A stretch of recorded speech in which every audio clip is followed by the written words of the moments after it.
I was at my wife's work party when she approached me with one of her coworkers.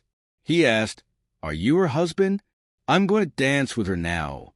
Before I could reply, my wife added, "You don't need his permission." "Come on, Jake." I responded firmly. "Don't even think about touching her with your filthy hands." Jake smirked and replied, "You don't own her. I'll dance with her and maybe more."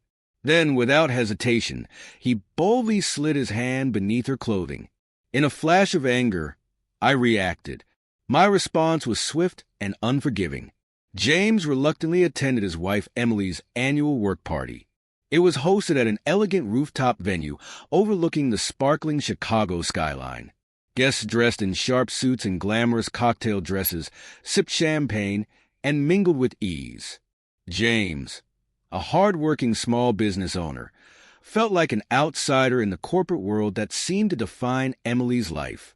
This year, she had been unusually excited about the event, spending extra time perfecting her appearance while brushing off his questions about who would be attending. Standing near the bar, James couldn't shake a sense of unease. Emily moved through the crowd with effortless charm, laughing with her coworkers and barely glancing in his direction. Her enthusiasm now seemed misplaced, as if the evening was more about appearances than sharing the moment with him. Subtle details began to unsettle him. Hushed whispers among groups of co-workers, followed by fleeting glances in his direction, as though he were the subject of their amusement. The atmosphere carried an undeniable tension, leaving James feeling increasingly out of place. Just as he considered confronting Emily about her behavior, she approached him. But she wasn't alone. Beside her was Jake, a co-worker James had never met, but instinctively disliked. Jake's arrogant demeanor and the way he stood too close to Emily instantly raised red flags. There was a familiarity in how his hand casually rested on Emily's back, a smug grin stretching across his face as he sized James up. "So, you're her husband?" Jake said with a smirk, his tone more mocking than friendly. "I'm Jake. I'm going to dance with her now." Emily didn't disagree. Instead, she added to James's growing frustration by saying, "You don't need his permission." "Come on, Jake." James was stunned. The blatant disrespect and Jake's audacious attitude ignited a storm of anger within him. Jake's arrogance escalated. "You don't own her," he said, his voice dripping with condescension. "I'll dance with her and maybe more." His mocking grin widened as his hand slid beneath Emily's clothing, crossing a line James couldn't ignore. He said, "You don't own her, buddy. I'll dance with her and maybe more." The implication behind his words and the smugness in his tone sent a surge of rage through James. His fists clenched as he fought the urge to react impulsively. The way Jake placed his hand lightly on Emily's arm, guiding her toward the dance floor, made it clear. This wasn't some spur-of-the-moment act of arrogance. It was deliberate. As the two walked away, James's mind raced, humiliation and fury mounting with every step. In that moment, he realized any bond or respect he thought existed between him and Emily had been shattered. The tension bubbled inside him, pushing toward an unavoidable confrontation. From the edge of the dance floor, James watched as Jake and Emily danced provocatively. Their movements were far too intimate, completely inappropriate for a work event, or any event where a husband was present. Jake's hands lingered on Emily's waist, pulling her closer, and she made no effort to push him away. The betrayal felt like a knife twisting in James's gut, but he tried to keep his composure. He thought of the consequences, causing a scene, embarrassing himself, but his instinct screamed at him to act. Then Jake crossed a line that silenced the party, with a smug smirk directed at James. Jake brazenly slid his hands under Emily's blouse, tracing her back as if James wasn't even standing there. Gasps rippled through the crowd, confirming to James that he wasn't imagining the audacity of the moment. James's restraint snapped like a taut wire. Humiliated and enraged, he stormed across the room, his voice trembling with fury as he shouted, "Get your hands off her!" The crowd parted as he approached, his presence commanding attention. Jake, far from remorseful, only smirked and leaned closer to Emily, testing how far he could push. "What are you going to do about it?" Jake taunted, his arrogance dripping from every word. James's hand shook, not with fear, but with raw, unfiltered rage.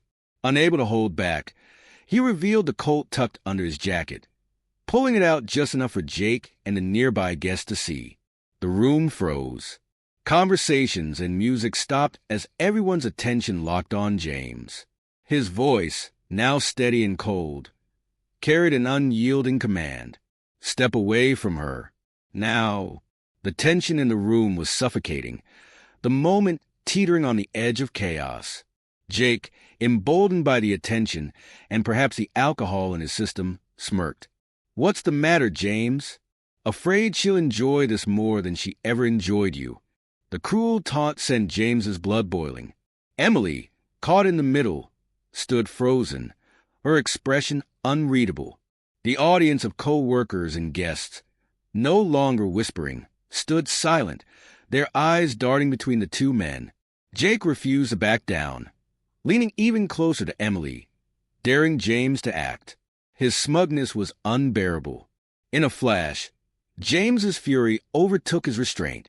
Without warning, James stepped forward and delivered a punch that landed squarely on Jake's jaw, sending him staggering backward into a nearby table. The crowd gasped. Some stepped back in shock, while others moved to intervene. Jake, clutching his face, looked up at James. The bravado that had fueled his actions all evening was replaced by anger and humiliation. The Colt, still visible but untouched, served as a stark reminder of how much worse it could have been. James had made his point, decisively and publicly. The punch disarmed Jake, stripping away his arrogance and exposing his cowardice before the very crowd he had sought to impress. Security rushed in to de-escalate the situation, dragging a dazed Jake out of the venue. The murmurs of disbelief rippled through the room. James stood firm, his fists still clenched, breathing heavily as the reality of what had just happened sank in. Though the physical confrontation was over, the emotional fallout was just beginning. James knew this night had only begun to unravel, and its consequences would be far-reaching. As the dust settled, the atmosphere in the room shifted. Jake's departure, marked by whispers and judgmental stares, was a fitting end to his arrogance. The smug grin that had taunted James all night was gone, replaced by a scowl of defeat. James watched as Jake was escorted out, knowing that while the chaos had subsided, the reckoning had only just begun. James had made his point in the most public and definitive way possible. Jake's humiliating exit should have brought a sense of resolution, but instead, it opened the door to another confrontation. Emily, who had remained silent during the altercation, suddenly erupted. Her voice, sharp and accusatory, cut through the room. With tears in her eyes, she turned on James, yelling, "What the hell is wrong with you? You've ruined everything." Her tone was a mix of anger and desperation. But instead of acknowledging Jake's inappropriate behavior or her own complicity, she deflected all the blame onto James. Emily's attempt to cast herself as the victim deepened James's sense of betrayal. She berated him in front of her co-workers, accusing him of overreacting and embarrassing her. The crowd's attention shifted from Jake's humiliation to the spectacle of their crumbling marriage playing out in real time. The looks of pity and judgment from the guests felt like salt in James's already raw emotional wounds. He stood there, fists clenched, as Emily's tirade continued. It became painfully clear this wasn't just about Jake. The deeper cracks in their relationship had been exposed for everyone to see. The night's events marked the beginning of the end for James and Emily's marriage. In the days that followed, the full truth emerged. Jake's arrogant behavior wasn't a one-time lapse in judgment. It was part of a months-long affair with Emily. James pieced it all together, from Emily's unusual excitement about the party to the knowing whispers and glances from her co-workers that night. Nearly everyone at her workplace had known about the affair. The humiliation James felt that evening only deepened as the betrayal unfolded. But it also fueled his determination to take back control of his life. Emily's actions didn't just destroy their marriage, they obliterated her reputation at work. Word of the scandal spread quickly, and as more details of her affair with Jake surfaced, she became a pariah. Colleagues who once admired her now distanced themselves, unwilling to associate with someone at the center of such a public scandal.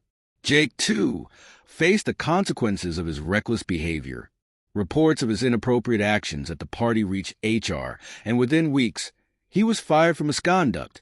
The downfall of their affair was as public as the display that exposed it, leaving both of them to face the fallout. For James, resolution came swiftly.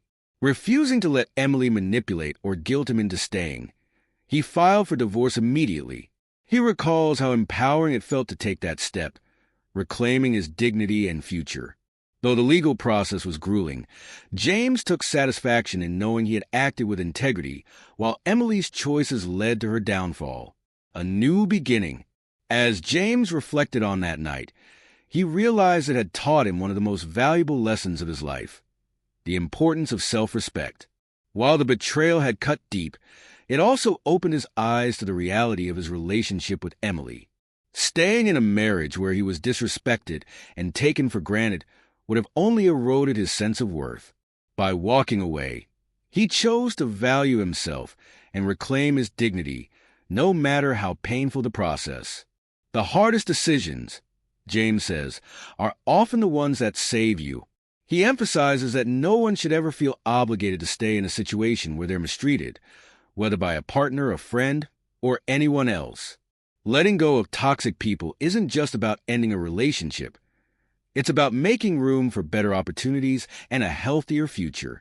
James expresses gratitude for the clarity that night brought him. Though it was a painful chapter, it ultimately allowed him to grow stronger and more self-assured. He concludes with a powerful reminder.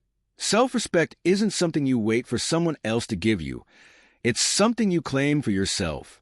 Sometimes, the best thing you can do is walk away from what's breaking you to find what will build you back up. James's final reflection encapsulates the wisdom he gained through the ordeal.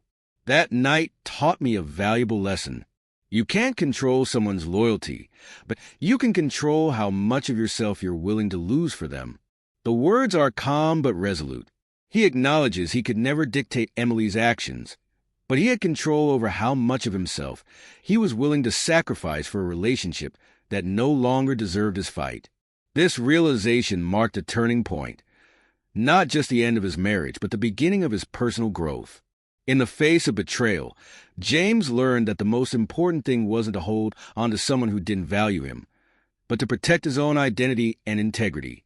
As he moves forward, James carries this lesson with him, a reminder that love and loyalty are crucial, but they should never come at the expense of self-respect.